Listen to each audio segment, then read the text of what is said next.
Baik, teman-teman, karena hari ini hari pertama ya, jadi izinkan saya untuk memperkenalkan diri. So please allow me to introduce myself. Here I am. My name is Priski Abimanyu Isnain. You can call me Priski, or usually my friends call me Mr. P, teman-teman. Jadi teman-teman saya juga kadang memanggil saya dengan sebutan Mr. P.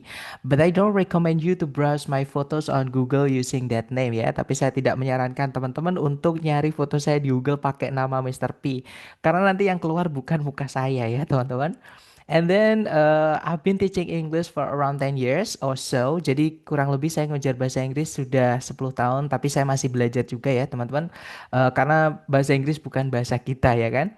Kemudian I'm from Pare, it's a small town in Kediri, East Java ya. Jadi saya berasal dari Pare. Mungkin teman-teman lebih familiar dengan sebutan Kampung Inggris. Nah, saya berasal dari Pare, Kampung Inggris Pare ya, teman-teman.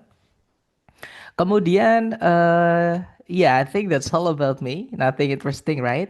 Now, besides, I'd like to introduce you to what we are going to have for the following month. Jadi, selain saya memperkenalkan diri, izinkan saya juga untuk memperkenalkan apa yang akan kita pelajari untuk beberapa hari mendatang, beberapa minggu mendatang, ya, teman-teman. Nah, yaitu TOEFL, lebih tepatnya TOEFL ITP. Jadi, what is TOEFL? Jadi, TOEFL itu apa sih? TOEFL stands for Test of English as a Foreign Language. Itu kalau dalam bahasa Indonesia kan kepanjangannya TOEFL itu Test of English as a Foreign Language. Nah, kalau di Indonesia kan ya tes bahasa Inggris sebagai bahasa asing. Karena memang bahasa Inggris itu merupakan salah satu bahasa asing kalau di Indonesia ya, teman-teman. Bahasa pertama kita atau mother tongue kita itu adalah bahasa daerah masing-masing.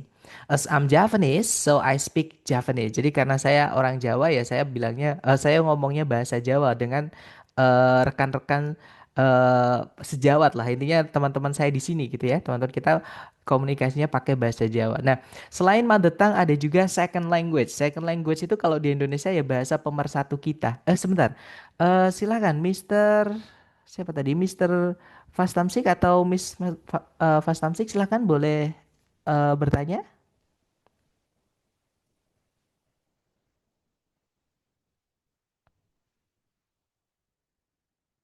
Mister Afif ya, Mister Afif silakan boleh bertanya, Mister. Maaf Miss, kepencet tadi mau ganti nama ya. Maaf, Oh maaf. iya ya, nggak apa-apa Ini Mister. Ya ya, mohon maaf saya kira tadi ingin bertanya. Nanti kalau teman-teman ingin bertanya bisa pakai fitur chat ataupun fitur raise hand ya. Nah saya kira tadi Mister mau bertanya. Baik, saya lanjutkan ya Mister. Jadi TOEFL itu adalah tes bahasa Inggris sebagai bahasa asing karena di Indonesia ini bahasa Indonesia masih dianggap sebagai sorry maksud saya bahasa Inggris itu sebagai bahasa asing ya teman-teman. Pokoknya selain bahasa daerah kita dan bahasa Indonesia itu kita nyebutnya bahasa asing. Nah, yang bikin TOEFL sendiri itu bukan orang Indonesia ya, teman-teman, bukan yayasan atau institusi yang ada di Indonesia. Nah, pembuatnya sendiri namanya adalah ETS. ETS sendiri kepanjangannya adalah Educational Testing Service yang sudah ada sejak 1964 hingga saat ini. Nah, ETS sendiri itu lokasinya itu di New Jersey, Amerika Serikat. Jadi yang buat TOEFL ini adalah lembaga yang berada di New Jersey, Amerika Serikat. Dan TOEFL ini dipakai secara global ya, teman-teman, bukan cuma di Indonesia seperti itu. Nah, untuk jenis TOEFL sendiri yang umum itu ada dua ini. Sebenarnya TOEFL itu jenisnya banyak banget, teman-teman. Ya, nah tapi yang sering kita pakai di Indonesia terutama buat teman-teman yang sudah di atas SMA atau high school ya, itu ada dua ini teman-teman, yaitu TOEFL ITP sama TOEFL IBT. Nah, ITP itu kepanjangannya adalah Institutional Testing Program. Kalau yang IBT itu Internet Based Test. Nah, perbedaan intinya atau essential apa namanya? Letak perbedaan intinya itu ada di yang pertama adalah rentang nilainya. Nah, kalau di ITP itu rentang nilainya mulai dari 310. Jadi sebenarnya kalau teman-teman katakanlah tapi nggak mungkin ya, teman-teman. Katakanlah teman-teman salah semua.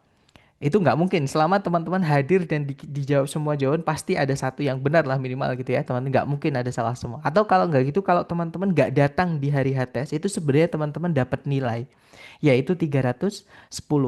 Kemudian kalau teman-teman hasilnya itu sempurna atau nilainya teman-teman itu perfect, itu nilainya di TOEFL adalah 677 gitu ya. Dan yang diujikan di TOEFL ITP ini hanya sebatas comprehension atau pemahaman saja. Jadi apakah teman-teman bisa memahami ucapan dalam bahasa Inggris atau kalau nggak itu memahami tulisan dalam bahasa Inggris. Hanya sebatas itu teman-teman. Sedangkan untuk yang IBT ini mirip kayak IELTS, hanya beda pembuatnya saja ya teman-teman. Nah itu rentang nilainya itu 0 sampai 120.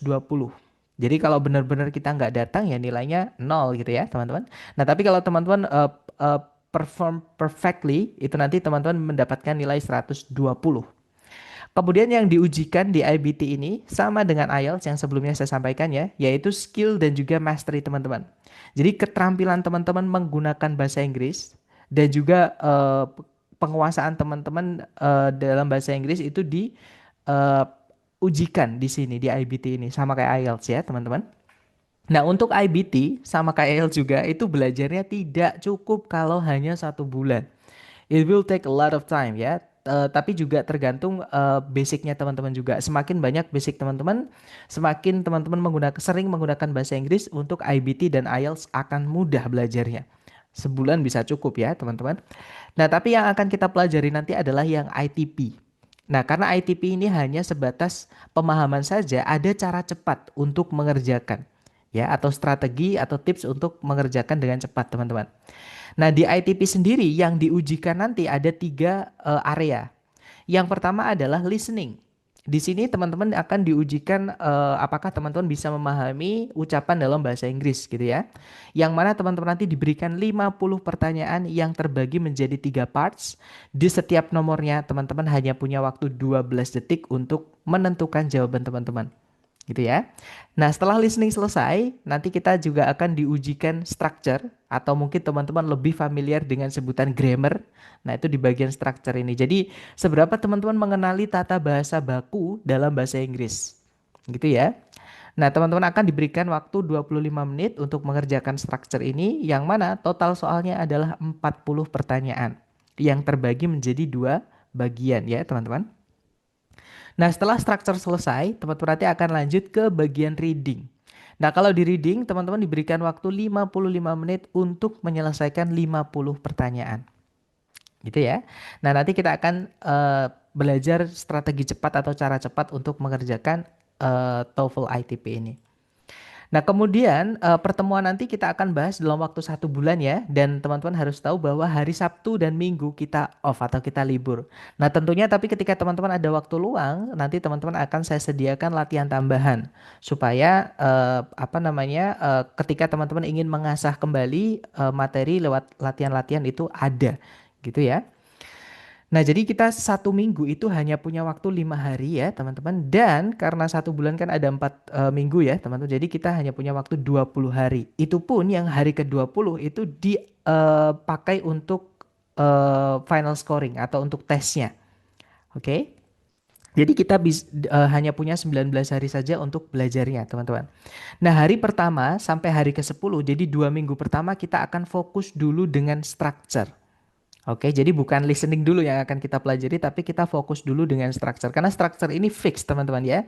Maksudnya fix itu materinya itu ya cuman seperti itu. Jadi fix maksudnya itu ya eh,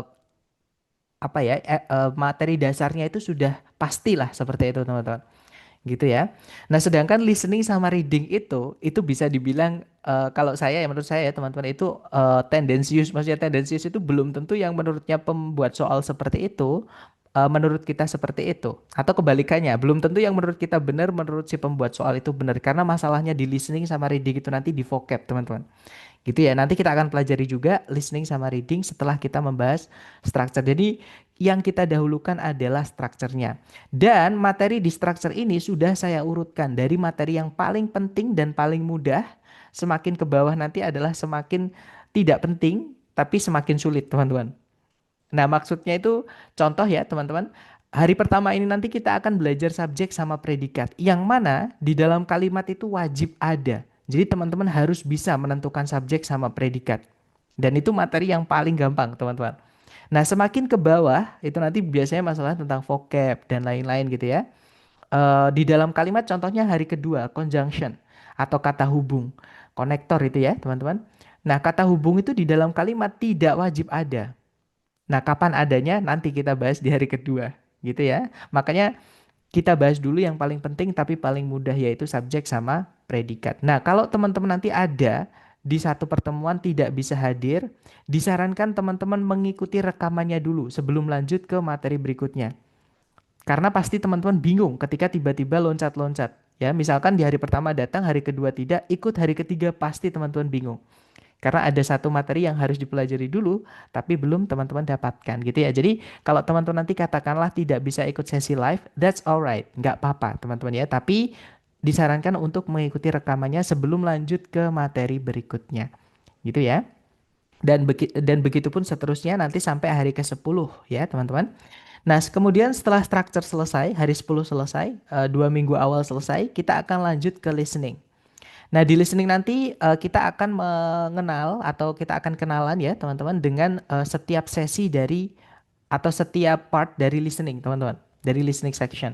Ya, jadi di hari ke-11 kita akan kenalan dengan listening part A, hari ke-12 kita kenalan dengan listening part B, hari ke-13 kita kenalan dengan listening part C. Nah, karena listening part B ini sangat sedikit, teman-teman, itu nanti bisa kita rangkap sekaligus dengan part C. Jadi nanti listening yang harusnya 3 hari kita bisa selesaikan dalam waktu 2 hari, gitu ya. Nah kemudian reading itu sisanya setelah listening nanti kita akan belajar reading teman-teman. Nah karena reading ini penting sekali untuk mengenali soal, jenis-jenis soalnya. Nanti kita akan gali jenis-jenis soal yang ada di reading ya teman-teman dan juga latihan-latihannya. Ada 6 bab dari bab 14 sampai bab 19. Nah tapi saya menemukan cara yang lebih sederhana lagi ya, yang harusnya 6 bab itu kita bisa rangkap menjadi 3 bab ya, yang mana nanti teman-teman akan ada waktu sisa sebelum ujian dari lembaga. Nah, nanti teman-teman akan saya berikan juga latihan lengkap dari listening, structure sama reading yang full supaya teman-teman nanti ketika di apa namanya ujian dari lembaga atau tes prediksinya itu nanti itu teman-teman sudah siap seperti itu.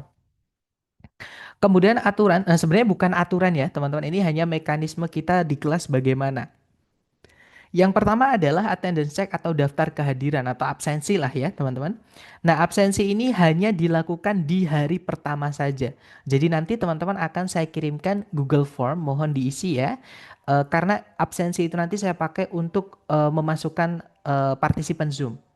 Ya, jadi nama-namanya siapa, kemudian kalau yang masuk nanti saya cek apa namanya sambil saya absen seperti itu. Gitu ya teman-teman. Dan kalau Dan kalau teman-teman selalu hadir di setiap chapter ya, entah itu di sesi sore atau di sesi malam aja atau bahkan di keduanya di setiap hari nanti, teman-teman akan saya berikan bonus atau reward di akhir sebelum tes, teman-teman. Ya, nah rewardnya itu berupa pembahasan tes dari lembaga.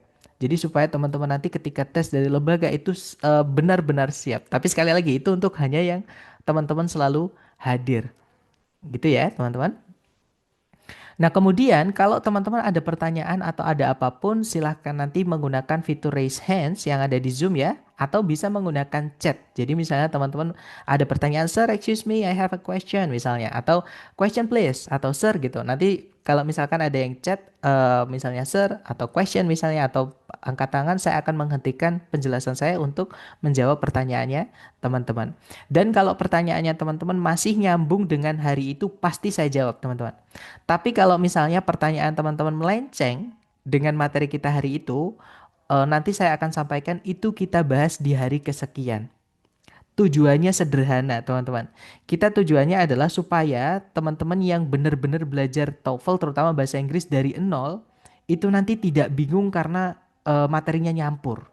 Ya, nah, walaupun sebenarnya bahasa Inggris itu materinya nyambung semuanya teman-teman. Tapi kalau semua diberikan dalam satu hari pasti bingung. Yang beneran belajar dari nol gitu ya. Jadi setiap pertemuan saya fokuskan untuk satu materi. Jadi kalau ada pertanyaan yang tidak nyambung atau out of topic ya, nanti akan saya sampaikan itu kita bahas di hari ke sekian seperti itu teman-teman.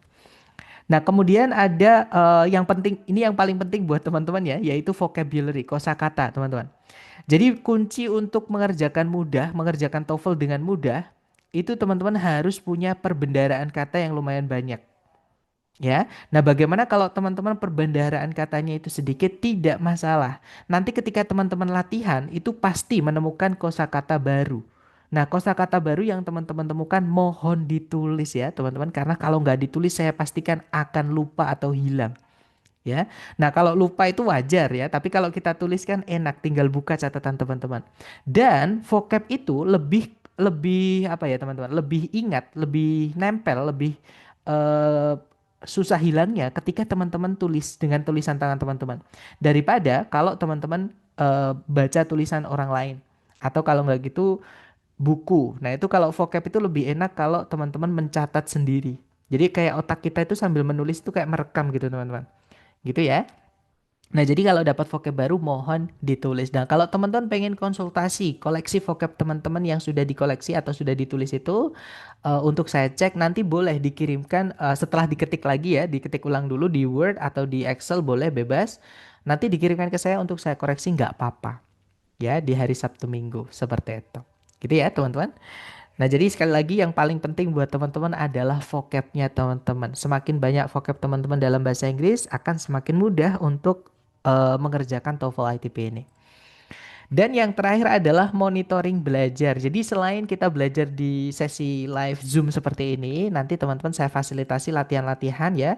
Nah, kalau teman-teman siapa tahu ada waktu luang dan ingin latihan, nanti bisa. Dan ketika teman-teman menemukan kesulitan dan ingin bertanya, sewaktu-waktu bisa menjapri nomor berikut ya. Nomor saya 0821 4241 4414. Atau saya yang biasanya meng-share link setiap mau kelas itu, teman-teman. Jadi di grup itu ada 3 admin ya. Yang pertama adalah admin lembaga, yang kedua adalah CS kalau nggak salah ya, atau admin kelas teman-teman, dan yang ketiga adalah tutor. Nah, tutor nanti yang melayani teman-teman tentang pertofulan gitu ya, teman-teman. Jadi kalau ada pertanyaan tentang materi di kelas ataupun teman-teman ada pertanyaan lain mengenai TOEFL, silahkan japri saja. Jangan sungkan-sungkan teman-teman. Oke? Nah, itu tadi kita kenalan sedikit mengenai saya dan juga TOEFL yang akan kita pelajari untuk 1 bulan mendatang. Nah, sebelum kita lanjut ke materi inti kita hari ini, mungkin ada yang pengen teman-teman tanyakan dulu, boleh di-unmute. Silahkan teman-teman.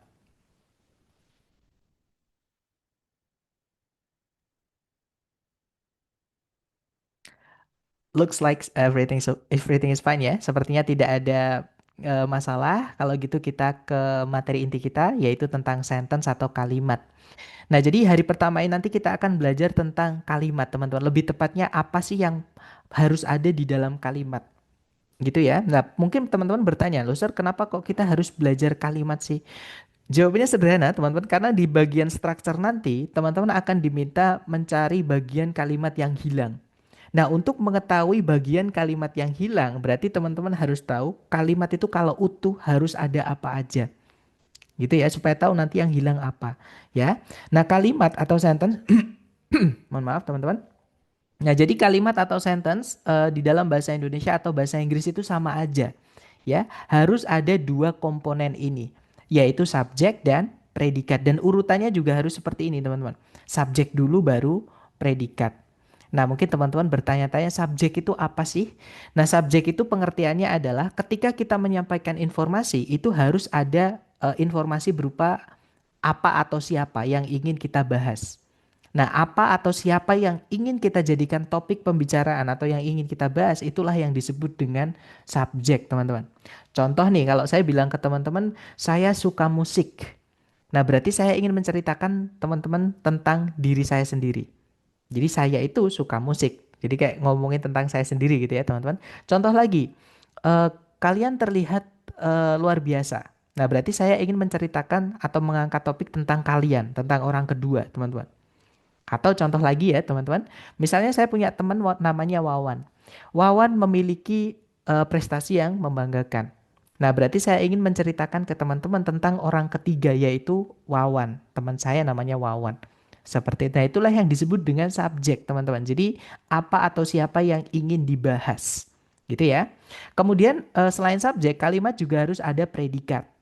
Kalau predikat itu pengertiannya adalah ada apa dengan si subjek, teman-teman. Karena nggak mungkin saya misalnya baru ketemu teman-teman nih, terus saya bilang ke teman-teman, guys, Wawan. Nah, kalau saya cuma bilang Wawan aja ke teman-teman, pasti teman-teman bertanya, ada apa Sir dengan Wawan? Ya kan? Kenapa Wawan ini gitu? Jadi harus dilanjut, minimal harus ada dua. Misalnya, Wawan sedang tidur. Titik, nggak apa-apa. Nah, sedang tidur itu adalah predikatnya, teman-teman. Jadi ada apa dengan si subjek itu disebut dengan predikat. Dan kalimat itu wajib punya dua komponen ini ya. Diingat-ingat subjek dan predikat. Subjek tempatnya di depan, predikat di setelahnya subjek. Nah, sekarang pertanyaannya adalah bagaimana kita bisa mengenali di dalam kalimat bahwa itu adalah subjek atau itu adalah predikat. Gitu ya. Nah, subjek itu cara mengenalinya dari jenis kelas katanya, teman-teman. Jadi semua kata dalam bahasa Inggris itu dikelompokkan menjadi 8 kelas kata, ya, supaya memudahkan kita menggunakannya di dalam kalimat. Gitu ya, teman-teman. Nah, subjek itu dibuatnya dari kelas kata yang namanya noun atau kata benda. Nah, kata benda itu gampang sekali. Semua benda yang diciptakan Tuhan, bahkan kita itu juga kata benda, teman-teman. Atau kemanapun teman-teman melihat, ke arah kiri, ke arah kanan, ke arah depan, ke arah belakang, atas, bawah, itu semuanya itu benda. Ya, misalnya teman-teman melihat ke arah kiri ada tembok. Nah, tembok itu adalah benda, teman-teman. Wall itu adalah benda.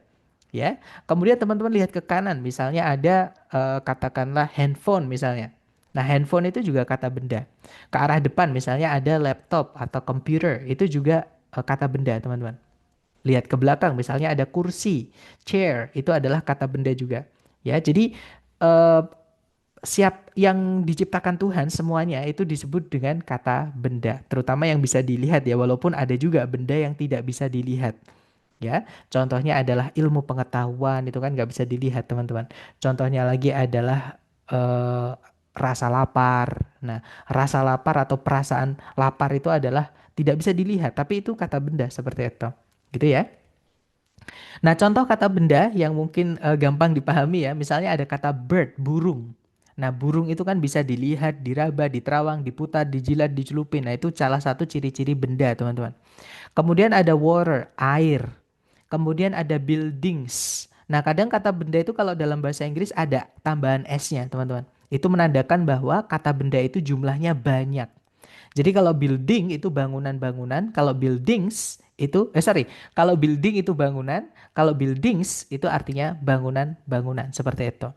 Kemudian ada river, itu artinya sungai, forest, hutan, atmosfer, atmosfer, classroom, ruangan, kelas, seperti itu.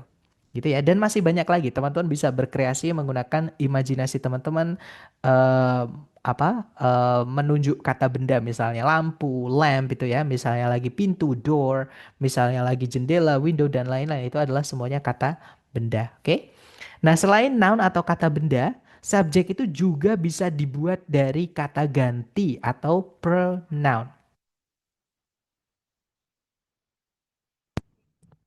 Nah, seperti namanya ya, teman-teman, pronoun atau kata ganti itu fungsinya itu menggantikan. Nah, menggantikan apa? Menggantikan kata benda. Nah, jadi kata benda kan bisa di subjek, otomatis kata ganti juga bisa di subjek. Contoh kata ganti yang tempatnya di subjek ya, teman-teman. Misalnya ada yang artinya dia. Nah, kita bisa pakai he, she, atau it. Bedanya kalau he itu dia yang kita maksud itu cowok ya. Kalau she, dia yang kita maksud itu cewek. Nah, kalau it itu dia yang kita maksud itu nggak cewek, nggak cowok. Contohnya bolpen kalau jumlahnya cuma satu, itu kan eh, apa namanya, pakainya it ya, teman-teman. Misalnya lagi adalah rumah. Nah, rumah kan nggak ada cewek, nggak ada cowoknya ya. Jadi kalau rumahnya jumlahnya cuma satu ya kita pakainya it kata gantinya. Seperti itu.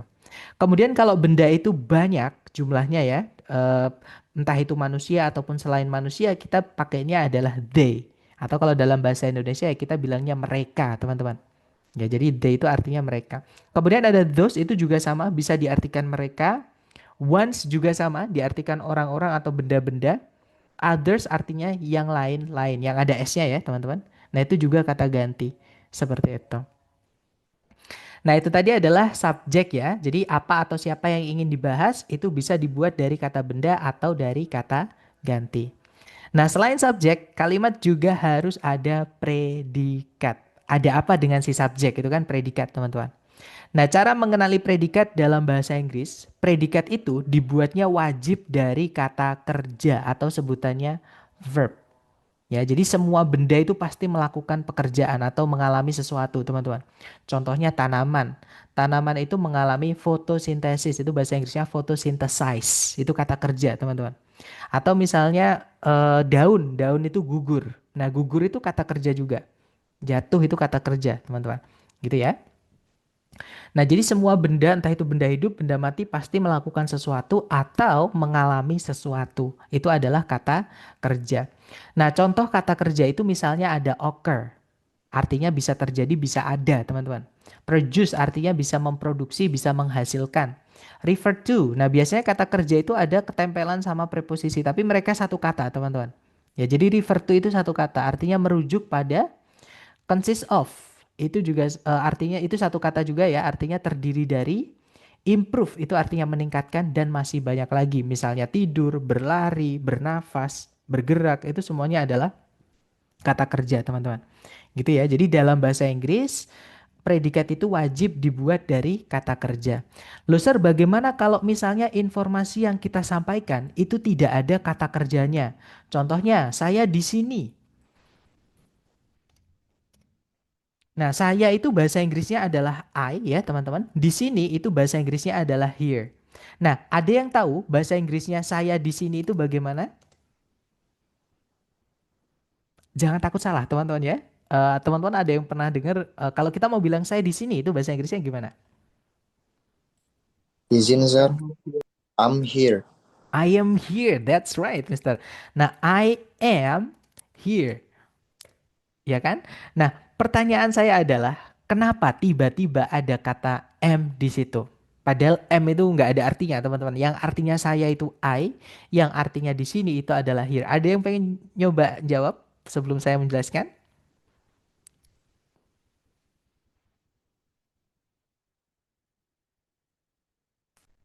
Oke, saya Oke, seperti ada yang ingin jawab, silahkan teman-teman. Izin, sir, karena itu kalimat nominal dan Dari mana, Mister? Kita bisa tahu kalau itu adalah kalimat nominal. karena tidak ada kata kerja asli, jadi membutuhkan kata kerja bantu di situ, makanya ada M untuk membantu here. Oke, jadi em, karena tidak ada informasinya itu tidak mengandung kata kerja, makanya disebut nominal ya, teman-teman. Kalau ada kata kerja di informasinya, contohnya tadi Wawan sedang tidur itu namanya verbal. Nah, mungkin buat teman-teman yang eh, baru dengerin nominal verbal, nah itu bedanya ya. Nah, betul sekali, Mister. Jadi kalau misalnya kalimat atau informasi yang kita sampaikan itu tidak ada kata kerjanya, contohnya saya di sini, saya itu kan kata ganti ya, teman-teman, atau pronoun kelas katanya. Di sini itu adalah keterangan, lebih tepatnya keterangan tempat. Nah, keterangan itu bahasa Inggrisnya adalah adverb. Gitu ya. Nah, makanya dalam bahasa Inggris tadi kan eh, harus kalimat itu kan harus ada predikat ya. Bukan cuma bahasa Inggris sih, teman-teman. Bahasa Indonesia juga sama, intinya kalimat itu harus ada predikat. Dan dalam bahasa Inggris predikat harus dari kata kerja. Nah, kalau M-nya kita hilangkan, tidak jadi kalimat karena tidak ada predikatnya, teman-teman. Tidak ada kata kerja atau verb di kalimat tersebut. Makanya dimasukkanlah namanya linking verb atau kata kerja alternatif. Jadi kata kerja yang hanya buat syarat saja, teman-teman ya. Karena kalimat itu wajib ada kata kerjanya. Oke. Nah, itu betul sekali, Mister. Nah, tapi kalau misalnya informasi yang kita sudah sampaikan itu memiliki kata kerja, contohnya adalah saya suka musik misalnya, teman-teman. Gitu ya, itu kan ada kata suka atau menyukai.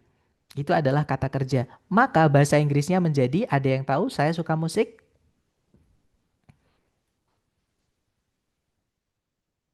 Jangan takut salah, teman-teman ya. I, Izin, sir. iya, I silahkan, Miss. like music.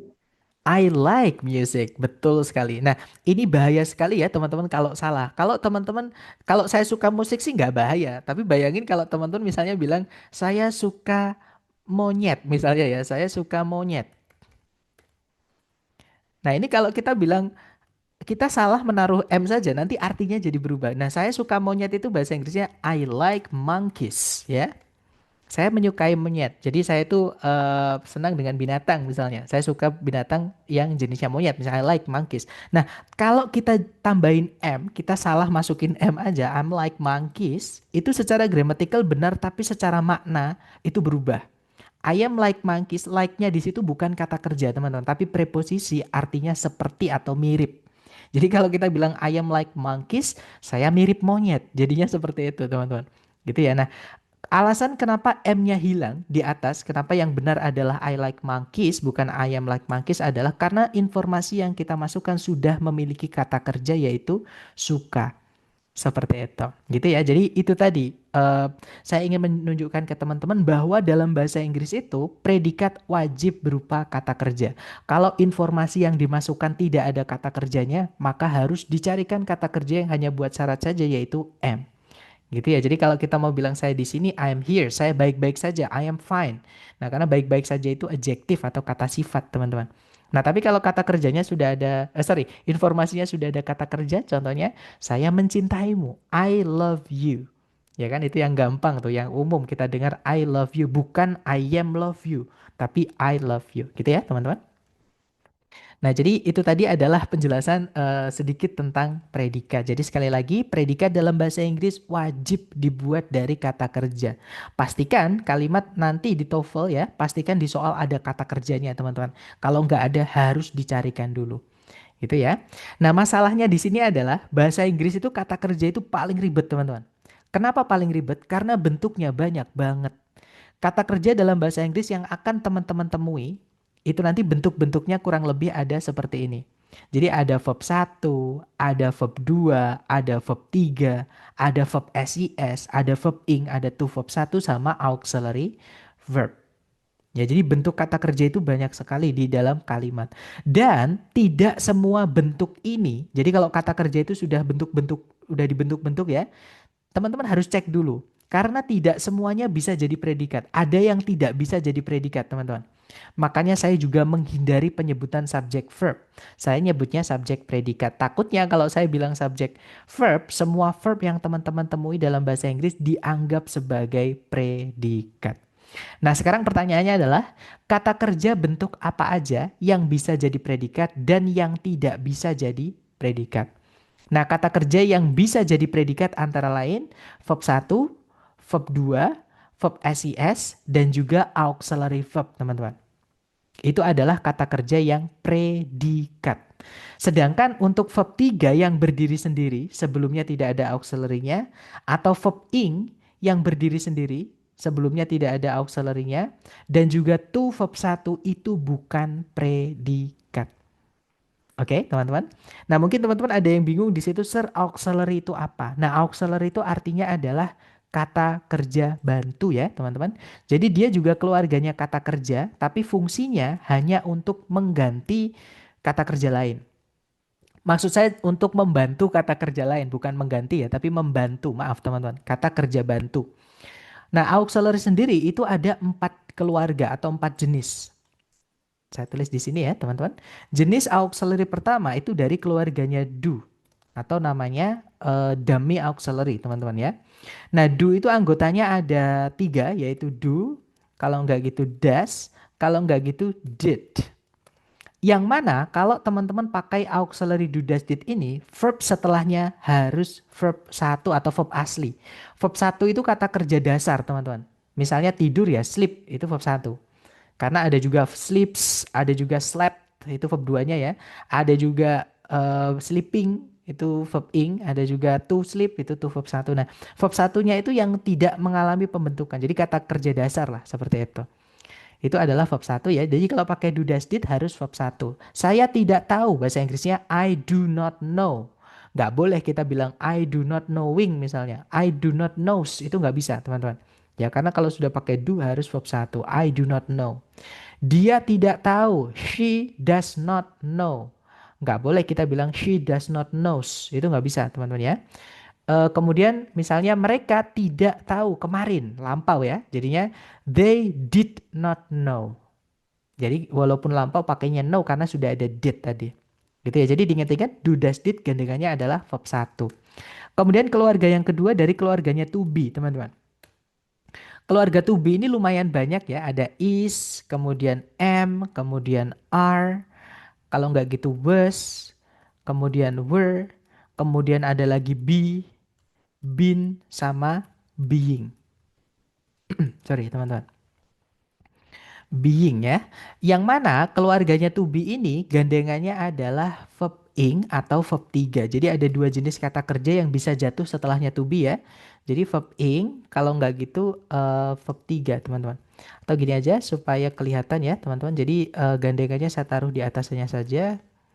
Jadi do gandengannya verb satu, kemudian to be gandengannya adalah verb ing atau verb 3 ya teman-teman. Kemudian keluarga auxiliary yang berikutnya ada have, dan have di sini bukan artinya mempunyai ya, teman-teman. Have di sini artinya adalah sudah atau telah.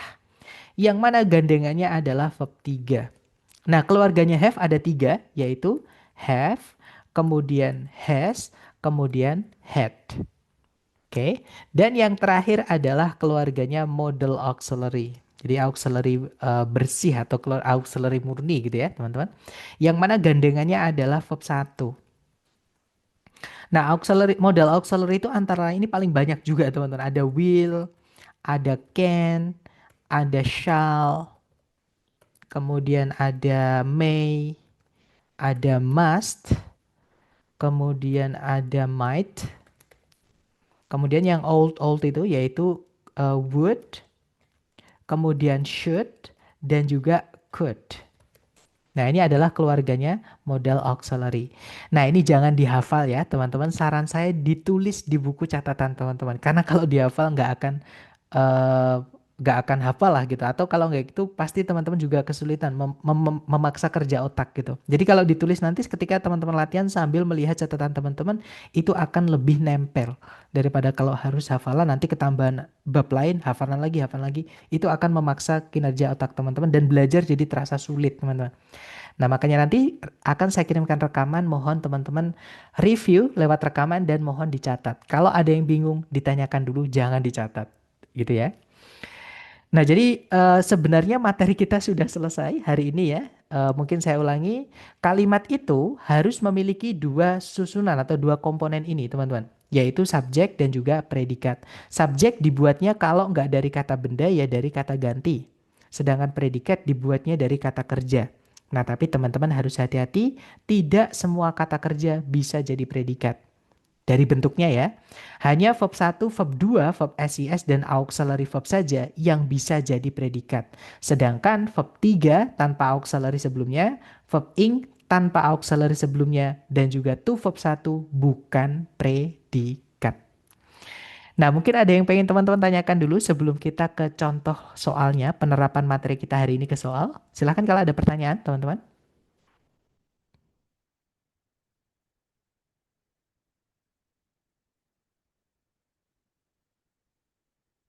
Sepertinya aman ya. Oke, nanti kalau ada pertanyaan boleh menggunakan fitur raise hand ya, teman-teman. Nah, kalau nggak ada pertanyaan, kita lanjut ke contoh soalnya. Nah, contoh soal di sini ada, saya sudah buatkan tiga. Contoh soal pertama kurang lebih seperti ini. Jadi nanti teman-teman akan diberikan soal yang mana di dalam kalimat itu ada bagian yang hilang. Teman-teman disuruh nyari bagian kalimat yang hilang di situ, kemudian dicarikan di ABCD yang bisa melengkapi yang mana. Nah, cara yang paling mudah menurut saya ya teman-teman itu adalah dicari dulu kata kerja sebagai predikat. Nah, jadi kalau ditarik dari depan ke belakang atau kita main-main bareng ya teman-teman. Coba nih, pertanyaan saya ke teman-teman. Di soal ada nggak kata kerja yang bisa jadi predikat? Seumpama ada, kira-kira yang mana teman-teman?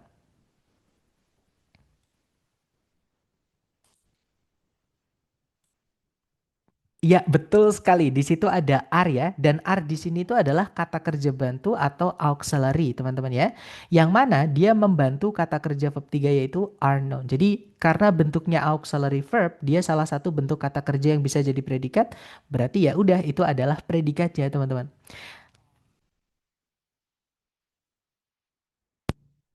Nah, karena karena titik-titiknya itu terletak di sebelumnya predikat dan sebelumnya predikat kan tempatnya subjek ya. Ya sudah berarti di sini kita kehilangan subjek, teman-teman. Carikan A, B, C, D yang bisa jadi subjek saja. Nah, kira-kira A, B, C, D yang bisa jadi subjek saja yang mana, teman-teman? Ya, betul sekali. Saya lihat di pilihan A, B, C, D semua menjawab alfa. Betul sekali. Jawabannya adalah yang alfa, teman-teman. Ya, shrikes itu adalah jenis burung ini ya, teman-teman. Nah, kalau yang bravo itu kok kenapa salah? Di situ ada that, the. Kalau teman-teman menemukan susunan that-nya itu kelas katanya adalah conjunction, teman-teman, atau kata hubung. Artinya bahwa ataupun yang, gitu ya. Nah, that di situ adalah kata hubung. Kata hubung atau conjunction itu tidak bisa kita masukkan ke dalam kalimat kalau subjek predikat di kalimat itu cuma satu. Atau kalimatnya itu disebut dengan simple sentence, kalimat sederhana. Kalimat sederhana itu hanya punya satu subjek, satu predikat. Tidak boleh dimasuki kata hubung atau conjunction ya, teman-teman. Kalau yang Charlie itu salahnya karena ada pemborosan predikat, ada is di situ. Nah, nanti predikatnya jadi double, jadi redundant. Redundant, maaf teman-teman. Redundant itu pemboros, boros gitu. Ada double predikat. Nanti nggak bisa diartikan juga kalau double predikat. Gitu ya. Kalau yang delta di situ ada 5W1H atau kata tanya. Kalau teman-teman menemukan kata tanya atau 5W1H di soal structure TOEFL, anggap itu sebagai conjunction ya, teman-teman, atau kata hubung. Oke, jadi di soal structure TOEFL itu tidak ada yang berakhiran dengan tanda tanya, pasti tanda titik akhirnya. Jadi kalau menemukan kata tanya, anggap dia sebagai conjunction atau kata hubung. Nah, sama kayak that tadi, conjunction itu tidak bisa kita masukkan ke kalimat kalau subjek dan predikat cuma satu, teman-teman. Gitu ya. Nah, jadi jawaban yang benar adalah yang alpha. Nanti kalau dibaca, shrikes are known to impale the prey on thorns. Jadi kalau diartikan, burung condet dikenal akan menancapkan buruan mereka atau mangsa mereka pada duri-duri pohon. Seperti itu. Lanjut lagi ke contoh berikutnya, teman-teman. Caranya sama ya. Dicari dulu kata kerja sebagai predikat di soal. Nah, pertanyaan saya ke teman-teman. Ada nggak kata kerja di soal yang bisa jadi predikat? Kalau ada, kira-kira yang mana, teman-teman?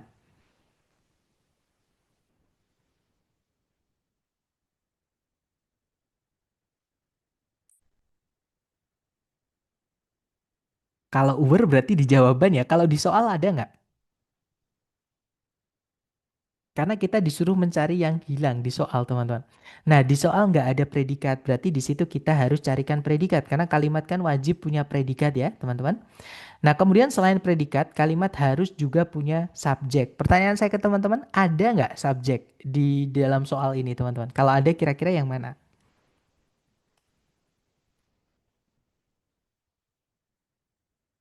Betul sekali. Di situ ada kata benda bakteria ya, dijelaskan oleh kata sifat magnetotaktik. Nah, berarti di sini kita sudah punya subjek tapi tidak punya predikat. Jadi kita hanya kehilangan predikat saja.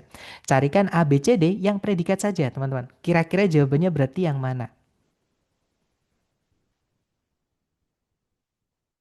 Ya, betul. Jawabannya adalah yang Charlie ya. Di situ ada auxiliary word dengan kata kerja gandengannya adalah verb 3, describe di situ, teman-teman. Nah, jadi di sini jawabannya adalah yang Charlie. Kalau yang alpha memang di situ ada predikat yaitu were described juga, teman-teman. Cuman karena di situ ketambahan subjek lagi nanti pemborosan subjek. Kalau yang Bravo tidak ada kata kerja sebagai predikat, kita butuhnya predikat ya. Yang Delta juga sama, tidak ada kata kerja sebagai predikat, kita butuhnya predikat. Nah, jadi jawabannya yang Charlie. Nanti kalau dibaca, magnetotactic bacteria were first described uh, in 1963 by Salvatore Bellini. Jadi bakteri-bakteri magnetotaktik pertama kali dideskripsikan pada tahun 1963 oleh Salvatore Bellini. Maksudnya dideskripsikan di sini diperkenalkan gitu ya, dikasih tahu ke dunia, maksudnya seperti itu, teman-teman. Ya, betul, jawabannya Charlie. Lanjut ke contoh terakhir, contoh ketiga, teman-teman. Caranya sama, kita cari dulu kata kerja sebagai predikat di soal. Nah, kalau ditarik dari depan ke belakang, cari kata kerja yang bisa jadi predikat. Nah, di situ belum ada, teman-teman. Ya kan? Nah, karena kalimat itu butuh kata kerja yang bisa jadi predikat, berarti harus kita carikan di situ. Nah, ini enaknya kalau kita cari predikatnya dulu ya. Ketika titik-titiknya di paling depan atau di awal kalimat dan kita kehilangan predikat, berarti fix kita juga kehilangan subjek. Ya kan? Karena sebelumnya predikat harus ada subjek, teman-teman. Ya kan? Jadi kalau titik-titiknya di paling depan, kita nyari predikat kok nggak ada, artinya harus dicarikan predikat, berarti kita juga kehilangan subjeknya. Nah, cari A, B, C, D yang subjek dulu baru predikat. Nah, adakah yang tahu teman-teman A, B, C, D yang subjek dan predikat kira-kira yang mana?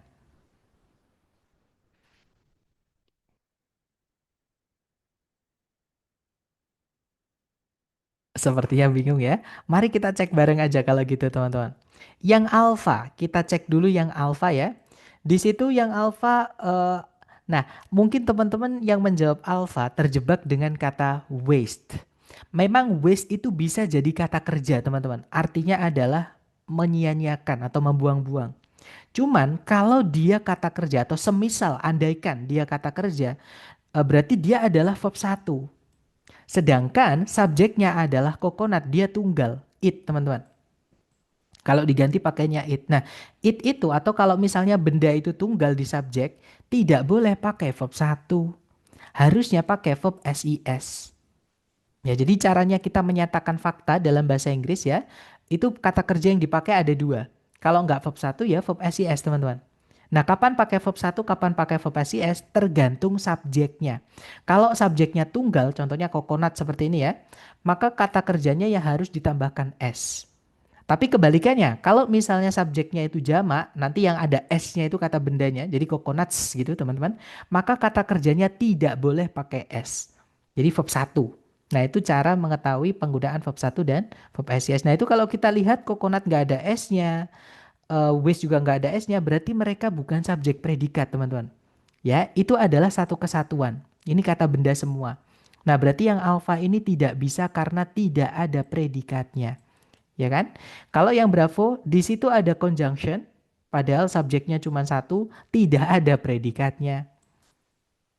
Kalau yang Charlie di situ ada subjek, ada predikat, tapi ada conjunction, tidak bisa teman-teman. Ya, conjunction itu tidak dibutuhkan ketika subjek dan predikat kalimat itu cuma satu. Nah, jadi jawaban yang benar itu adalah yang delta ya. Di situ subjeknya adalah coconut with briquettes. Ada S-nya di situ subjeknya ya, di kata benda intinya. Predikatnya adalah reduce, itu verb satu. Nah, nanti kalau jadi jawabannya delta ya, teman-teman. Nanti kalau dibaca coconut with briquettes reduce deforestation across the globe. Jadi kalau diartikan briquette limbah kelapa. Jadi dia kata benda ya artinya limbah teman-teman, waste-nya itu. Jadi briket-briket limbah kelapa mengurangi penggundulan hutan di seluruh bumi atau di seluruh dunia. Seperti itu. Nah, mungkin sebelum kita lanjut ke latihan buat teman-teman mungkin ada yang pengen ditanyakan dulu nih. Silahkan boleh di-unmute teman-teman. Jangan sungkan-sungkan.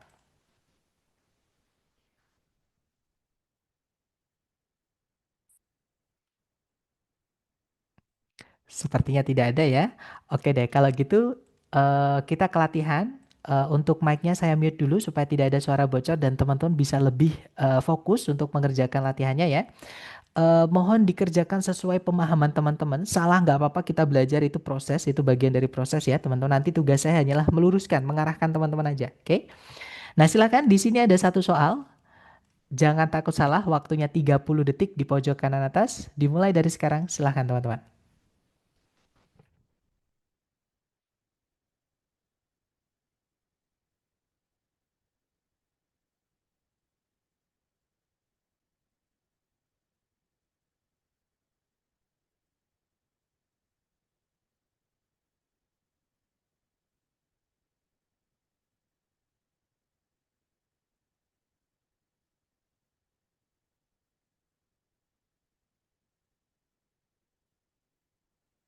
Alright, waktunya habis. Silahkan jawaban teman-teman boleh dikirim di chat dulu. Salah nggak apa-apa, kita belajar ya. It's part of process guys, part of learning.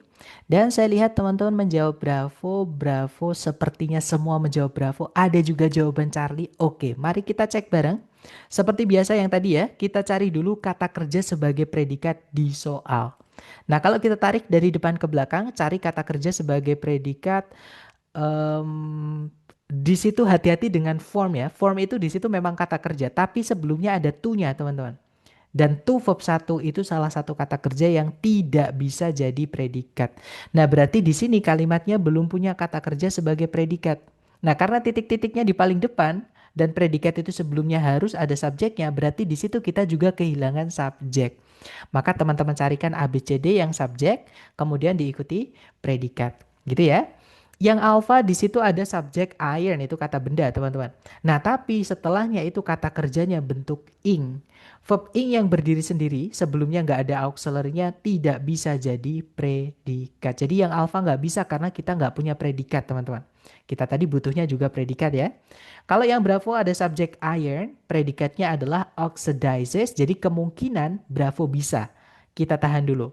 Kalau yang Charlie ada deoxidation. Nah, kalau teman-teman menemukan kata yang akhirannya tion-tion, 90% itu adalah kata benda atau noun, teman-teman. Ya, jadi salah satu mengenali kelas kata seperti itu. Nah, walaupun kita nggak tahu artinya ya, tapi kalau bisa tahu akhirannya itu kita bisa kadang membantu kita menentukan kelas katanya lah seperti itu. Nah, jadi ada subjek, nah tapi nggak ada kata kerja sebagai predikat di situ. Sedangkan tadi kita juga butuh predikat ya. Kalau yang delta di situ ada conjunction teman-teman. Padahal subjek predikat cuma satu, delta nggak bisa. Berarti fix jawabannya adalah yang Bravo tadi ya. Nah nanti kalau dibaca, iron oxidizes in moist air to form rust. Jadi kalau diartikan, besi itu mengalami oksidasi di udara lembab untuk menghasilkan karat. Seperti itu. Lanjut lagi ke nomor berikutnya. Silahkan, Mr. Bayu sebentar. Saya unmute dulu, Mister. Boleh di-unmute, Mr. Bayu. Silahkan, Mister. Oke, sir, thank you, sir. Sir mau nanya, untuk penggunaan off itu kapan aja, sir ya? Untuk off ini ya, Mister ya? Iya, Oke, jadi sekali lagi teman-teman, jadi semua kata dalam bahasa Inggris itu terbagi menjadi 8 kelas kata. Nah, of itu kelas katanya namanya adalah preposisi. Sorry, saya tulis pakai ini aja ya, biar jelas juga karena tulisan saya nggak bisa Times New Roman, teman-teman. Nah, nama kelas katanya adalah preposition atau preposisi, teman-teman. Nah, fungsinya preposisi itu apa? Mungkin contoh-contohnya dulu ya. Jadi contoh preposisi itu misalnya ada in artinya di dalam atau di gitu ya. Ada juga on misalnya. Ada juga at. Ada juga of. Ada juga beside. Ada juga behind, in front of misalnya. Nah ini namanya preposisi teman-teman.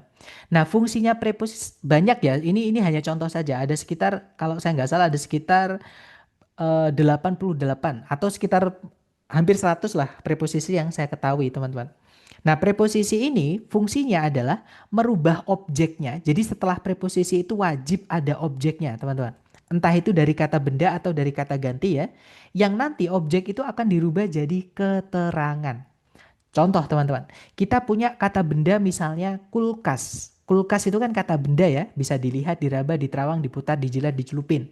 Itu kata benda teman-teman. Nah, kalau di dalam kalimat kulkas itu kita bilangnya adalah misalnya ya, saya menaruh es krim di dalam kulkas.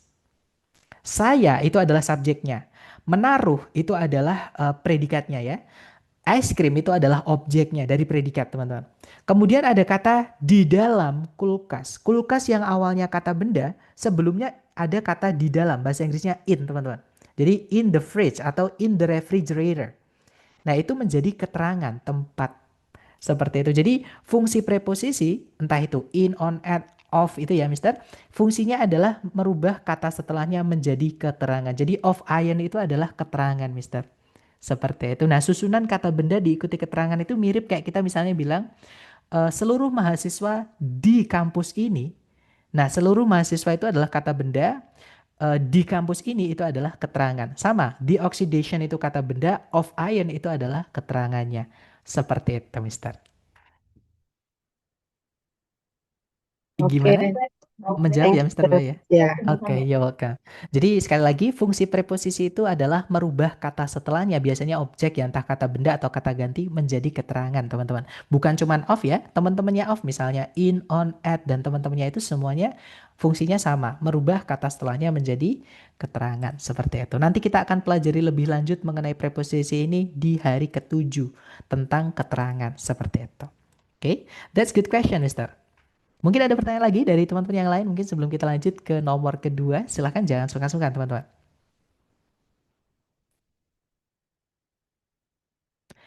Sepertinya tidak ada ya. Oke deh, kalau gitu kita lanjut ke nomor berikutnya. Sama, jangan takut benar. Teman-teman coba dulu waktunya 30 detik dimulai dari sekarang. Silahkan.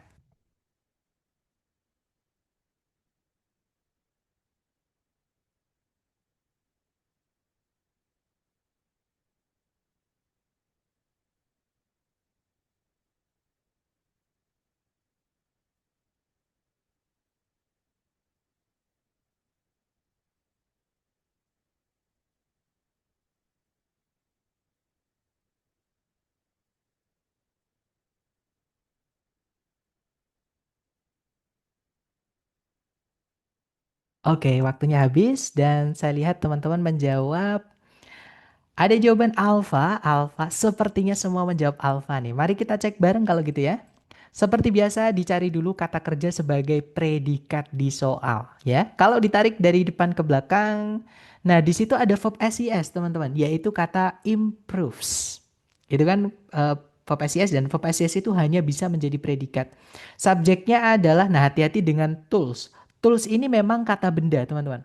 Tapi karena dia jamak ada S-nya, tidak bisa dia jadi subjek. Kenapa? Karena predikatnya ada S-nya. Nggak mungkin subjek ada S-nya, predikat ada S-nya. Jadi tools ini bukan subjek, teman-teman. Walaupun dia kata benda gitu ya. Nah, berarti di sini kita kehilangan subjek. Nah, di pilihan A, B, C, D kalau kita lihat itu ada kata kerja sharpen. Yang mana kalau dimasukkan kata kerja di sini, kata kerja itu harus dirubah dulu menjadi kata benda, teman-teman ya. Nah, bagaimana kita merubah kata kerja atau verb menjadi kata benda? Nah, caranya gampang teman-teman. Maka verb itu teman-teman tambahkan ing saja. Supaya nanti jadi gerund namanya ya. Jadi gerund itu adalah istilah di grammar. Jadi gerund itu adalah kata benda yang kita buat dari kata kerja. Nah, bentuknya gerund itu adalah verb ing teman-teman. Ya, jadi kalau ada kata kerja tapi dipaksa menempati tempatnya kata benda, nah maka kata kerja itu harus digerundkan atau dibentuk menjadi verb ing. Nah, alasan itu juga kenapa verb ing tanpa auxiliary sebelumnya tidak bisa jadi predikat, teman-teman. Karena salah satu kelas katanya dia berubah menjadi noun. Jadi walaupun wujudnya verb ing itu ya, tapi dia di dalam kalimat itu salah satu fungsinya menjadi noun. Itu istilahnya namanya adalah gerund. Gitu ya. Nah, jadi dicarikan gerund di situ atau verb ing di situ, jawaban yang paling tepat adalah yang bravo. Gitu ya. Nah, kalau yang alpha itu verb satu, teman-teman, itu predikat. Nanti predikatnya double. Nah, selain itu, predikat itu tidak boleh diletakkan di awal kalimat. Gitu ya.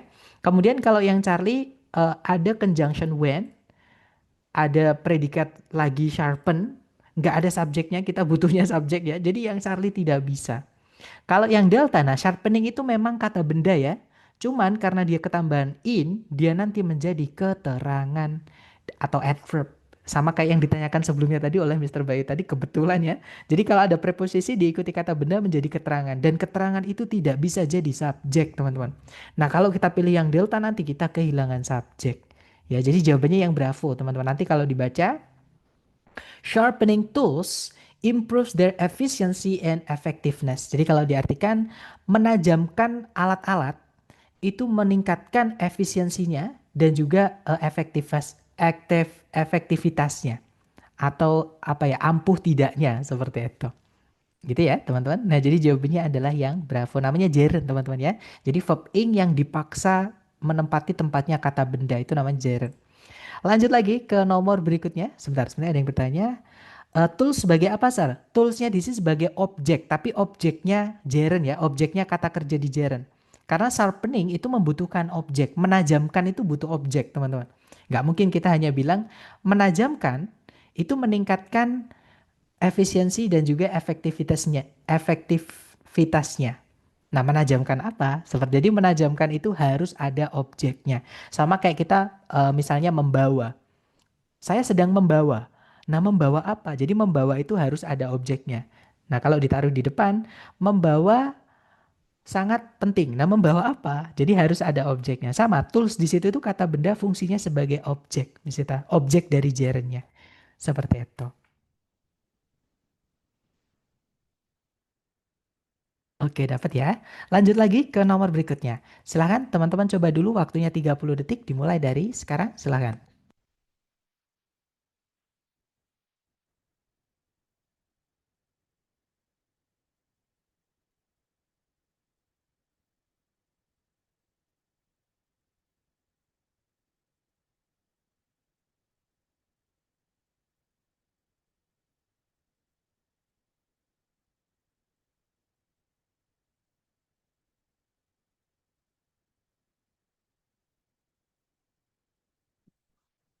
Oke, waktunya habis. Silahkan jawaban teman-teman dikirim di chat. Dan saya lihat teman-teman menjawab bravo, bravo. Sepertinya semuanya menjawab bravo ya. Ada juga jawaban delta. Oke, mari kita cek bareng. Cari predikatnya dulu. Kalau ditarik dari depan ke belakang. Nah, di situ tidak ada kata kerja yang bisa jadi predikat, teman-teman. Ya kan? Berarti di sini kita harus carikan predikat.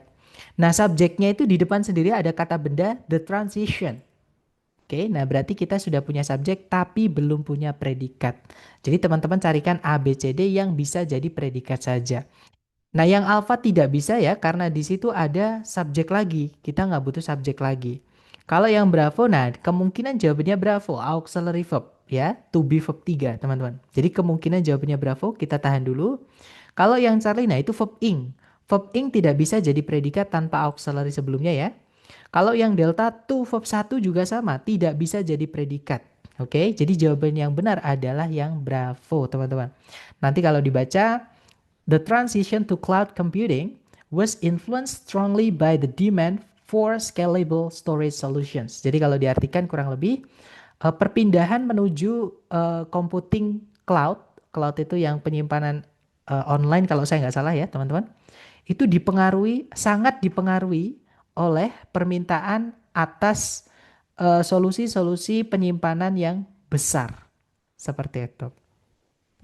Lanjut ke nomor berikutnya. Silahkan teman-teman coba dulu 30 detik dimulai dari sekarang. Silahkan teman-teman.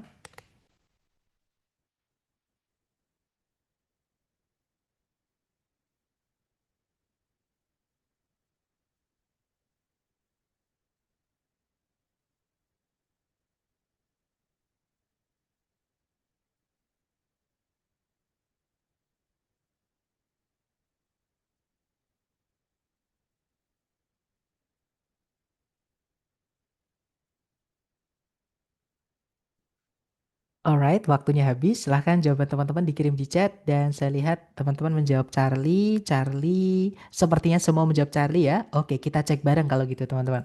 Seperti biasa, dicari dulu kata kerja sebagai predikat. Jadi kalau ditarik dari depan ke belakang, sama sekali tidak ada kata kerja yang bisa jadi predikat ya. Nah, kalau kita berarti di titik-titik harus ada predikat. Nah, subjek predikat itu tidak boleh dipisah satu koma, teman-teman. Ya, berarti di sini kita juga kehilangan subjek. Kan sebelumnya titik-titik nggak ada kata benda ya. Dan nggak boleh sebelum komanya, karena nggak boleh dipisah satu koma, teman-teman. Gitu ya. Jadi kita kehilangan subjek sama predikat. Kalau yang alfa hanya ada verb ing, nggak ada predikatnya, nggak bisa, teman-teman. Kalau yang bravo, to verb 1 nggak bisa jadi subjek, nggak bisa jadi predikat. Kalau yang Charlie, nah yang Charlie ini ada predikatnya. Tapi kita tahan dulu ya. Kalau yang delta di situ ada conjunction ya, padahal predikat cuma satu nggak bisa teman-teman. Maaf, nggak bisa ya. Jadi jawabannya adalah yang Charlie. Nah nanti kalau dibaca, in 1870, there were thousands of railroad workers in Nebraska alone. Gitu ya teman-teman, nanti kalau dibaca, pada tahun 1870 ada ribuan pekerja rel kereta api di Nebraska saja atau di Nebraska sendiri. Seperti itu. Lanjut lagi ke nomor berikutnya. Silahkan 30 detik dimulai dari sekarang. Silahkan teman-teman.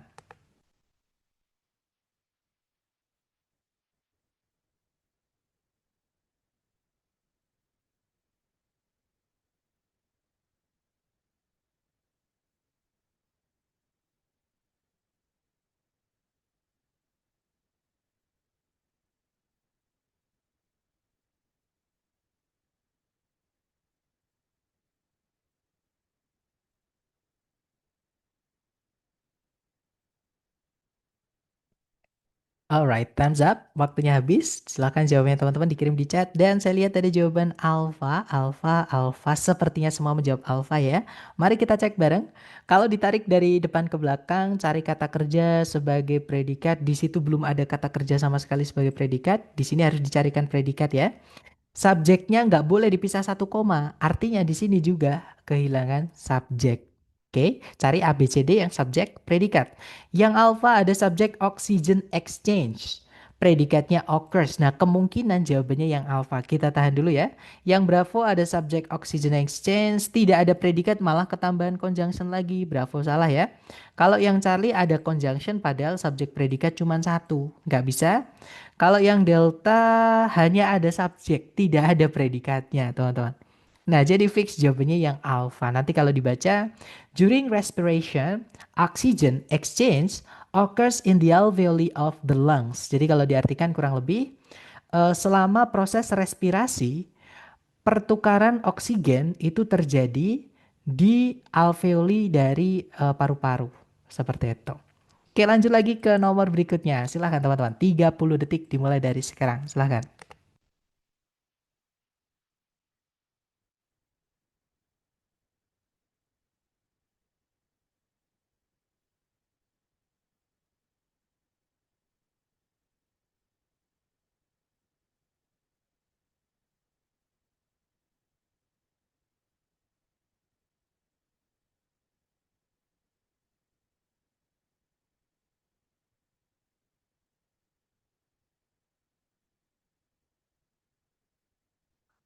Oke, waktunya habis dan saya lihat teman-teman menjawab delta, delta, delta. Sepertinya semua menjawab delta ya. Oke, mari kita cek bareng teman-teman. Seperti biasa dicari dulu kata kerja sebagai predikat di soal. Kalau ditarik dari depan ke belakang, nah di situ nggak ada kata kerja yang bisa jadi predikat ya kan teman-teman.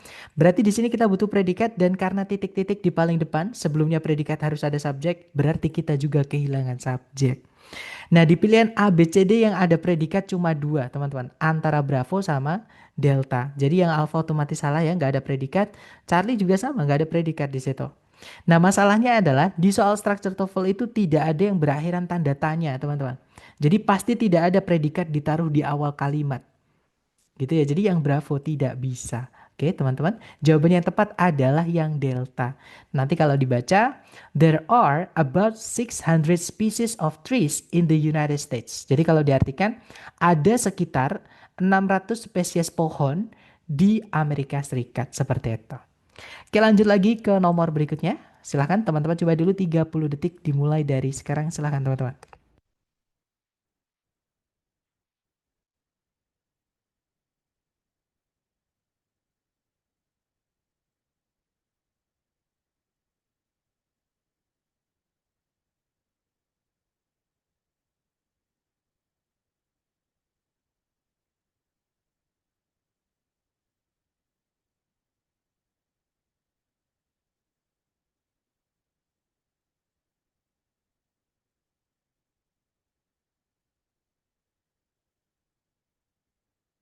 Oke, waktunya habis teman-teman. Dan saya lihat teman-teman menjawab alfa, alfa, sepertinya semua menjawab alfa. Mari kita cek bareng ya. Kalau ditarik dari depan ke belakang, tidak ada predikat sama sekali kan? Di titik-titik berarti kita harus carikan predikat. Nah, karena titik-titiknya di depan, sebelumnya predikat harus ada subjeknya. Jadi di sini kita juga kehilangan subjek. Nah, jadi di pilihan A, B, C, D yang ada predikatnya cuma satu, yaitu yang alfa, teman-teman. Ya, jadi jawabannya yang alfa ya. Nanti kalau dibaca, there are two principal types of cells, prokaryotik and eukaryotik. Jadi kalau diartikan kurang lebih ada dua jenis utama dari sel, yaitu prokaryotik dan juga eukaryotik seperti itu. Kita lanjut lagi ke nomor berikutnya. Silahkan teman-teman coba dulu 30 detik dimulai dari sekarang. Silahkan teman-teman.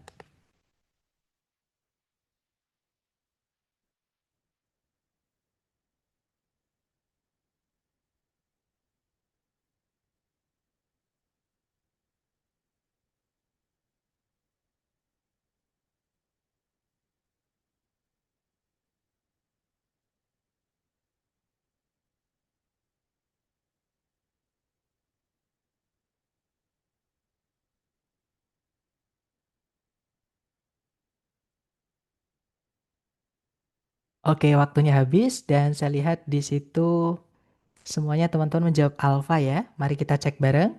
Kalau ditarik dari depan ke belakang, cari predikatnya dulu. Ada verb SES yaitu possesses, artinya memiliki, teman-teman. Subjeknya yang belum ada. Berarti di sini kita hanya kehilangan subjek saja. Nah, di pilihan A, B, C, D kayaknya jawabannya yang alfa ya. Kita tahan dulu, teman-teman.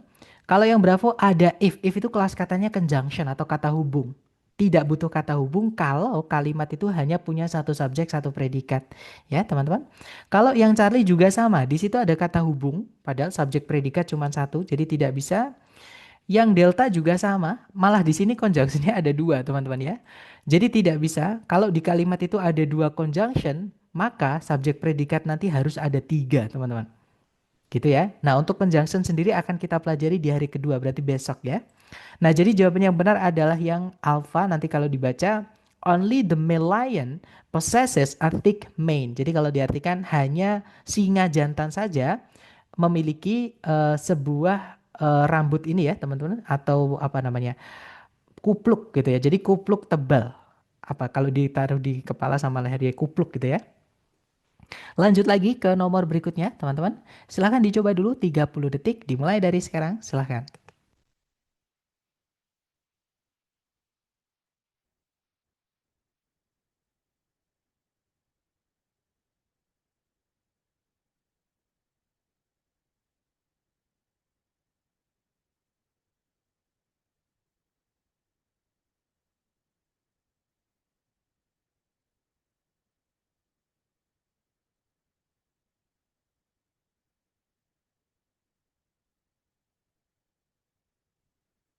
Oke, waktunya habis. Silahkan jawaban teman-teman dikirim di chat. Dan saya lihat teman-teman menjawab Bravo, ada juga Alfa ya. Mari kita cek bersama. Seperti biasa dicari dulu kata kerja sebagai predikat di soal. Kalau ditarik dari depan ke belakang, to verb 1 tidak bisa jadi predikat ya teman-teman. Nah, berarti di sini belum ada predikatnya. Subjeknya sudah ada yaitu cows. Nah, berarti di sini teman-teman hanya memerlukan predikat saja. Yang alpha verb ing tanpa auxiliary sebelumnya tidak bisa jadi predikat ya teman-teman. Kalau yang bravo, nah verb 1 itu predikat. Kemungkinan jawabannya bravo. Kalau yang Charlie ada subjek lagi, padahal di soal sudah ada subjek ya. Jadi yang Charlie nggak bisa, subjeknya nanti double. Kalau yang delta 2 verb 1 tidak bisa jadi predikat teman-teman. Nah berarti jawabannya yang bravo ya. Nanti kalau dibaca, cows swish the tails to ward off flies. Jadi kalau diartikan sapi itu apa? Swish itu menyapu atau apa bahasa saya? Mengayunkan gitu ya teman-teman. Ekor-ekor mereka untuk mengusir lalat. Seperti itu. Oke lanjut lagi ke nomor berikutnya. Terakhir ya teman-teman, silahkan 30 detik dimulai dari sekarang. Silahkan teman-teman.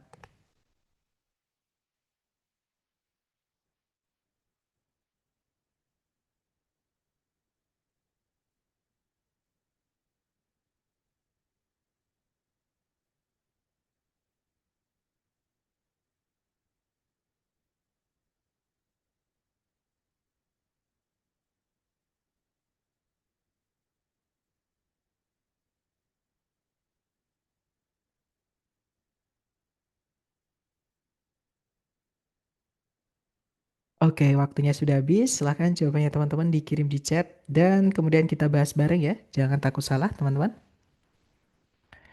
Dan saya lihat ada jawaban delta, sorry, itu yang tadi ya, maaf. Alpha, Bravo. Oh enggak, ini yang sekarang ya ternyata. Delta juga. Oke, mari kita cek bersama teman-teman. Caranya sama, dicari dulu kata kerja sebagai predikat teman-teman. Nah di situ ada verb satu yaitu shed itu ya. Subjeknya yang belum ada. Nah berarti di sini teman-teman hanya memerlukan subjeknya saja.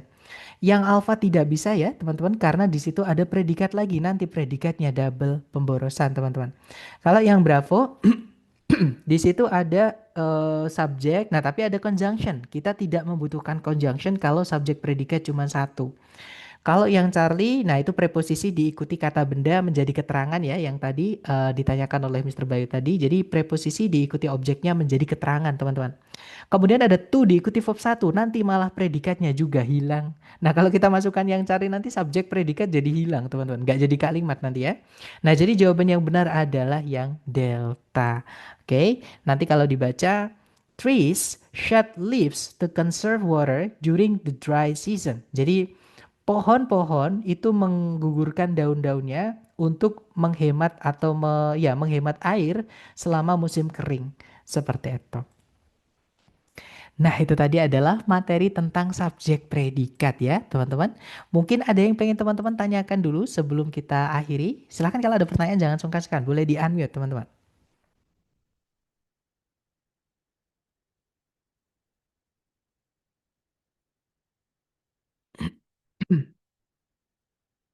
Sepertinya tidak ada ya. Atau nanti ketika teman-teman menemukan kesulitan ataupun pertanyaan ketika mereview kembali videonya dan mempelajari kembali, mohon japri saja ya teman-teman. Jangan suka-suka, nanti saya bantu lewat japri seperti itu. Terima kasih atas kehadiran dan partisipasi aktif teman-teman semua hari ini. Dan semoga yang kita pelajari bermanfaat. Dan semoga teman-teman senang belajar dengan saya untuk sisa-sisa hari berikutnya ya. Terima kasih sekali lagi and I'll see you again next time. Insyaallah, the last I say, wassalamualaikum warahmatullahi wabarakatuh. Have a good day guys. See you next time.